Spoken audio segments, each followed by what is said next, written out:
train as we do, and now ask you to come forward and perhaps elaborate on some of the things I've said, but also produce one of your finest speeches ever. What heap of bullshit.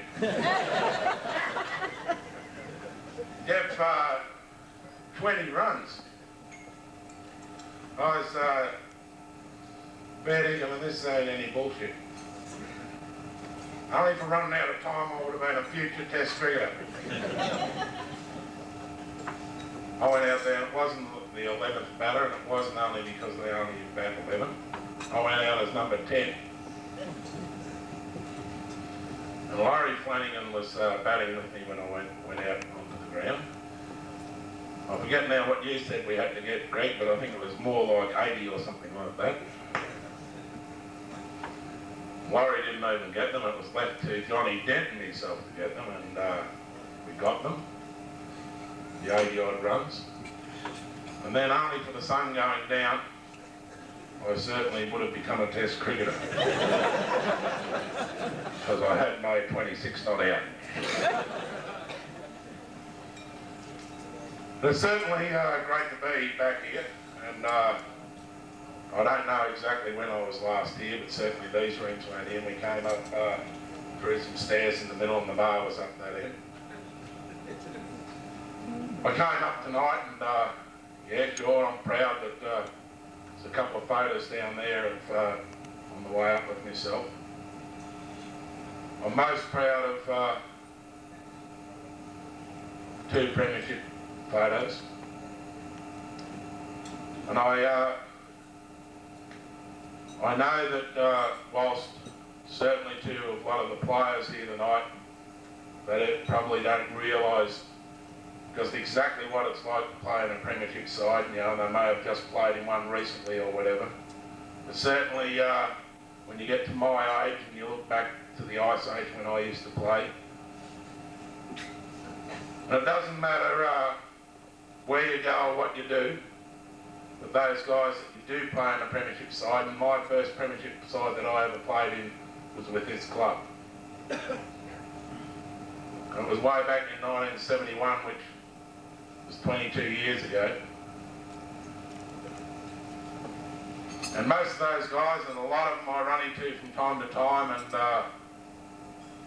it was always tremendous to see them. And whilst you mightn't realise it just at the moment, somewhere in the future,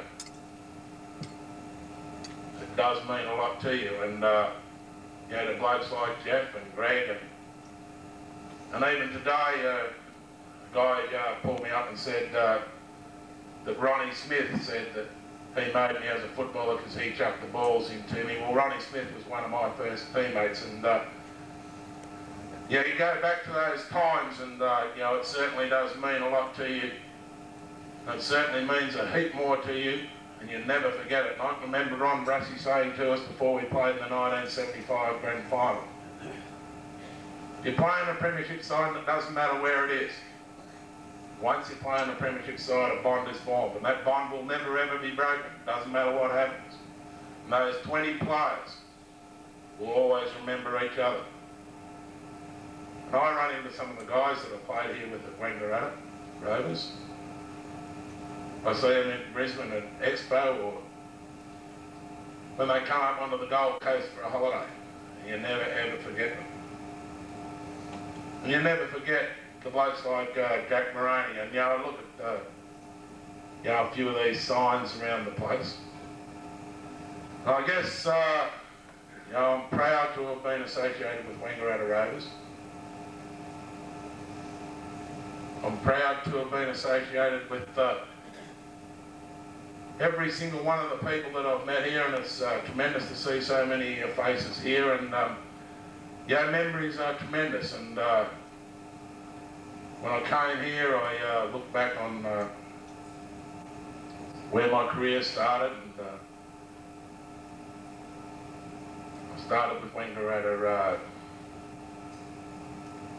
Wanderers, South Wanderers Junior Football Club.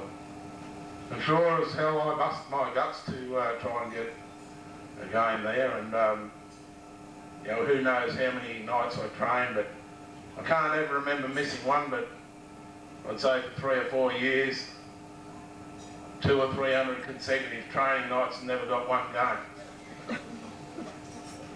And sometimes over the last couple of years I've asked kids, you know, what about running the boundary for us? And they say go and get stuffed, you know, I wouldn't run the boundary. So when I played with Wangaratta, with the South Wanderers footy club, the 21st man ran the boundary. I couldn't even friggin' run the boundary. But I did play a couple of games with Springhurst, and that was the extent of my junior days. From South Wanderers I went to Tarawinti. Ray Burns got me out there and played out there for 1.5 years, or a bit over 1.5 years, a few games in the seconds, and then got into the first through some miracle. And then played the remainder of the year, the remainder of the following year in the seniors at Tara. And in 1968, the start of 1968, Ernie Payne and Tom Tobin and Trevor Steer and Jack White and a heap of cronies from over the road used to visit the old man's place every night, trying to get me to come in and play in Wangaratta. And after the first couple of nights, and I couldn't decide, you know, where I was going to go, the old man said, "Listen, keep this running for as long as you can. Bring more and more out." The greatest thing I thought about it was I was only 17, and the first time ever Dad had let me have a drink. A drink in the pub, that was. He didn't know that I was drinking down behind the couch. So at no stage was I not going to play with Rovers, but Wangaratta offered me $200 as a sign-on fee, and Rovers offered me a 44-gallon drum of petrol. That was my first big mistake of financial dealings, and that 44-gallon drum of petrol didn't even come from Jack Dillon's. But if it had been by today's standards, things have changed a bit when I look at the petrol prices up the street, so it was a pretty fair sign-on compared to the $12 a 44-gallon cost in those days. But I ended up coming to Rovers, and I've got to say I was fortunate, you know, to have arrived here. Our first 12 months, I think our motto was, we don't win many games, but by shit, we have a lot of fun. And from the first year, we went on to, you know, be fortunate enough, as I said, to have played in 2 premierships in 1971 and 1972. And we did have a ball. We went to some great places on our trip away, and Jeff's already mentioned about my decision to either to go to pre-season training or to go on the Rovers trip away of cruise around the South Pacific. Well, it was my next real big decision on, and I think I picked the right one, you know, by shit, how can you have that sort of life? And we did really have a ball, and I'd love to be able to tell a heap of stories about it, except that there are a number of girls here. Mick knows too well what I'm talking about, but we did have a ball, and we had some great trips away while I was here, and I remember we went to Tasmania on the trip away, and we got up bright and early one morning after arriving in Launceston, and we were going to go to Deloraine. Now, I don't know how far away Deloraine was, but we hired about 4 or 5 cars, hopped in the cars, and headed off to Deloraine. Well, we got about 6 kilometres out of the city and pulled up at a pub that happened to be open at that time, and for 3 days we stopped there, and I would not know where in the hell Deloraine was.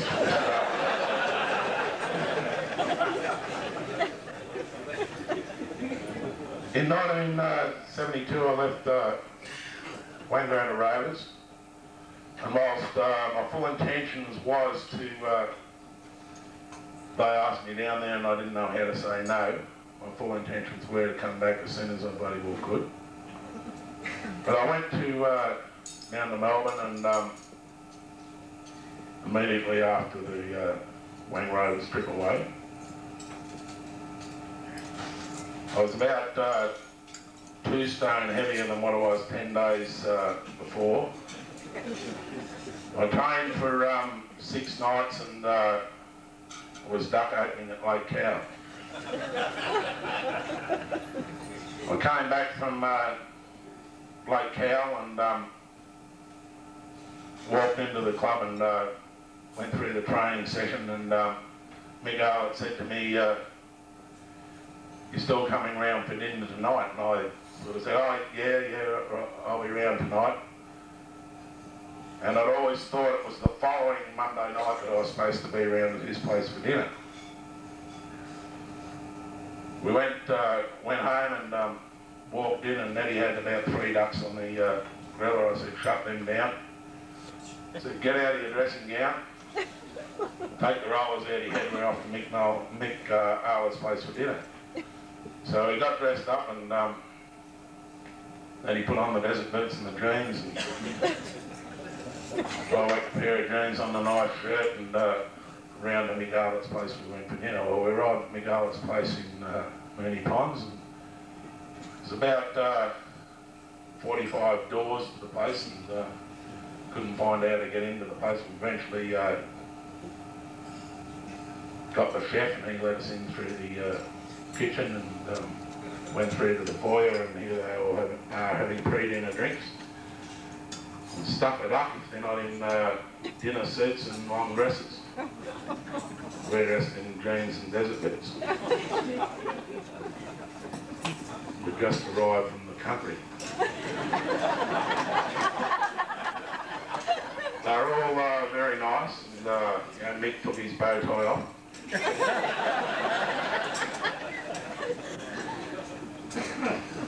We sat down at the table, and Nettie sat down first, and I sat down next to her, and I said, "No, you don't sit like that." So I had to get up and go around and sit opposite her. And that was fair enough, you know. Sat down and proceeded to eat our meal. And, it was all very nice.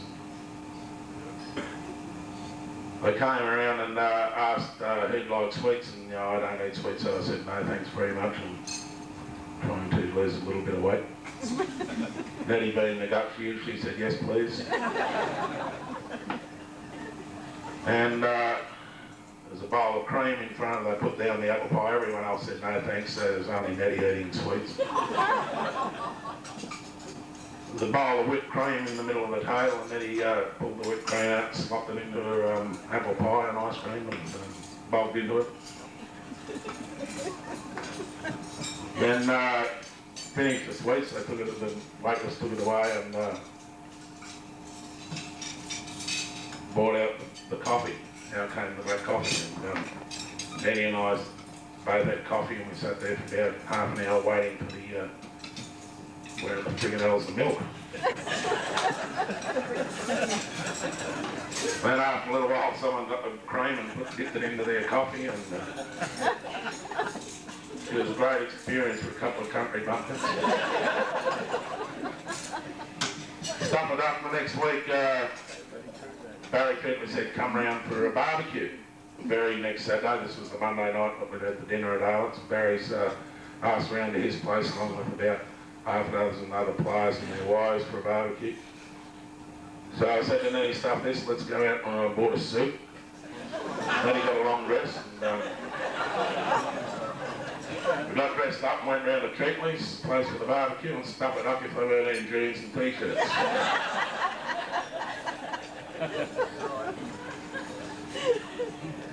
The very following week, sometimes had to entertain all the players. You had to make sure the team spirit was up. Next week Ron goes to class at the Peanuts, and I said, stuff me dead. Where do I go from here? Do I wear my suit or do I wear my jeans? It certainly wasn't an experience for a country boy to hit Melbourne, but I was fortunate, and I was lucky enough to hang in there and eventually get a game, and went on and played a few games with North Melbourne. I guess the greatest thing that I can say ever happened to me in my football career was being part of North Melbourne's first ever grand final.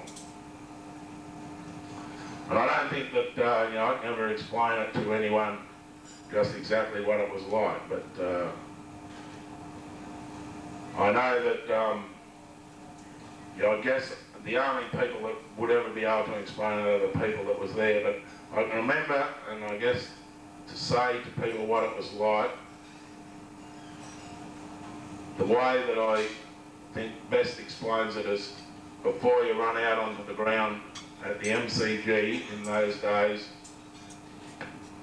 the races that they have and the number of people cheering, and as you first run out onto the ground, to get up the race is just unbelievable because of the wind from the people's voices bearing down those races is just unbelievable, and it is a real battle to get up there, believe you me.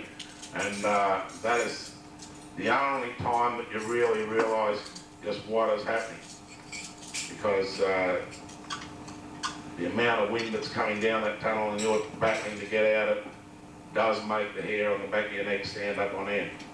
Of course, once you're out there and the game gets going, it's just the same as any other game. A couple of weeks after you won, certainly a different story altogether. And I would like to say just how much, or how many hangovers I had in the next couple of weeks, let alone the next couple of months. But it was certainly something that I'll never forget. Just as I'll never forget playing in the premierships here with Wangaratta Rovers. And just the same as I was fortunate enough to go to Brisbane and coach a side up there to a premiership, and you'll never forget that. And I just want to pass on to the players here. And Kevin Hill once wrote, Australian football has no discrimination. No matter what colour or creed, no matter what race, many a boy from country outpost has displayed their wares on the last Saturday in September. No one knows what the future holds. No one knows where tomorrow is going. And I just want to say to the players here, today in football, some players are getting over $300,000 a year. And you don't know what tomorrow may bring. But whatever effort that you are prepared to put into it, you will well and truly be repaid.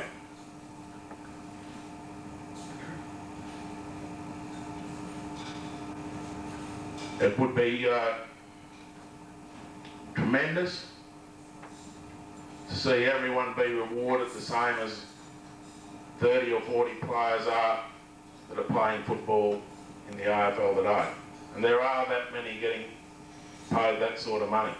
First of all, I just thought it was Healy and Williams. But today, there are 30 or 40 players getting paid $300,000 a year. And you don't know what tomorrow may bring. But buy shit, give it your best foot every time you can. Every time you step onto the training track from tomorrow night onwards, give it your best shot ever. Some of you may think time has passed me by. bloke by the name of Leon Baker played his first league game at 29 years of age. And I'm not saying that he got $333,000 a year, but he certainly got a lot of money. And I'm not saying that you are going to go on and play AFL football, but I am saying that each and every one of you will be well and truly rewarded for whatever effort that you put in. And I know that Laurie's keen to win this year's grand final. And second best is not really good enough. And if you are prepared to work from here on in, I know, and I have every chronicle from that I've been in Brisbane. I follow your careers as close as I possibly can. I still subscribe to the Chronicle, and whilst I might not know your faces, I certainly know your names. And I hang on every result that comes out in that Wangaratta Chronicle. And I look forward to you this year putting your best foot forward when it really counts. I take this opportunity to wish you all the best for season 1993 and certainly for the future. You know, this has been a tremendous club. There's a tremendous personnel have gone through the place, not just now but way back when. And whilst you might stand here and think things are the norm, you wait till you can say back in the Ice Age you did really enjoy your football career at Wangaratta Rovers, and you know, I'm very proud to have been associated with the Wangaratta Rovers. I'm very proud that you've invited me back here tonight. I'm just dirty with myself because of time not permitting that I haven't been able to prepare the talk that I really wanted to give tonight. But I'm proud to have been associated with this club, and I'm thankful that you have invited me here, and it's great to see so many faces that you know, I certainly recognise, and you know, thanks very much for having me here this evening. Thank you very much.